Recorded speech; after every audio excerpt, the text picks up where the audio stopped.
Hello and welcome to this week's Q&A. A couple of questions. A question that wasn't asked but came up in a conversation that I had today actually with someone outside the ADHD world was what is RSD? So before we get into next week's topic, I just wanted to recap kind of what RSD is. So RSD is rejection sensitive dysphoria, and this kind of describes how with ADHD we can struggle with emotionally overreacting to things or having a different reaction to a neurotypical person. So the reason why it's rejection is because it's any reaction to any perceived rejection or criticism. This could be as blatant as inviting someone to something and them saying no, or it could be you offering something to someone and them saying no, or it could be more subtle, so criticism or feedback or disagreeing with you. So that is kind of, the rejection part. And then sensitive dysphoria. So sensitive means that people with ADHD are more emotionally and physically sensitive. So this is neurologically how we're wired.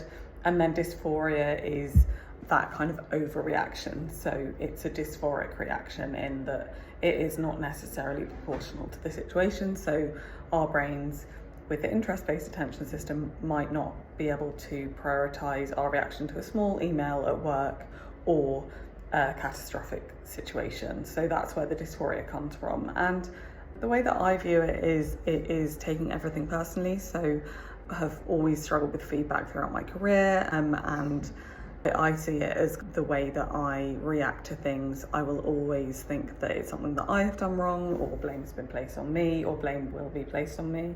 And that's kind of the way that I understand it, but it shows up for everyone differently, and it really depends on your background, any past traumas, your psychology, your emotional regulation, your executive function, like whether you've slept, whether you've eaten, your hormones and things like that. So it's kind of a complex amalgamation of many things that contribute to RSD as a thing, and I just want to touch on that first. The second question is a really good one. So how can I tell when it's an RSD reaction or someone is being a dickhead? So the way that I figure that out is, first of all, time.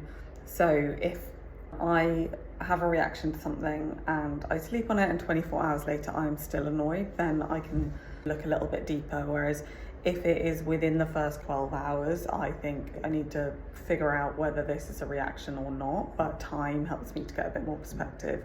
Another way of getting perspective is I will introduce a thought challenging exercise. So it's looking at the evidence. So if someone has said something that is upsetting and they've specifically said, I am annoyed at you, then, or they are giving you unreasonable requests compared to other people. So looking at evidence that you have.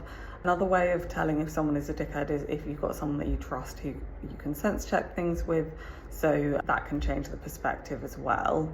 And then also looking at the evidence that someone is being unfair and the evidence against a situation that they're not being unfair. So looking at the facts, not the feelings. So the facts might be they've sent you a calendar invite at short notice. The feeling might be they don't respect my time. So it's being able to understand what the facts are and what the feelings are will help you to understand whether it is your reaction or being a dickhead, but we'll go into that in a bit more detail. Another thing that is helpful is challenging thoughts. So thinking, is this really how I feel about it, or is this perfectionist speaking?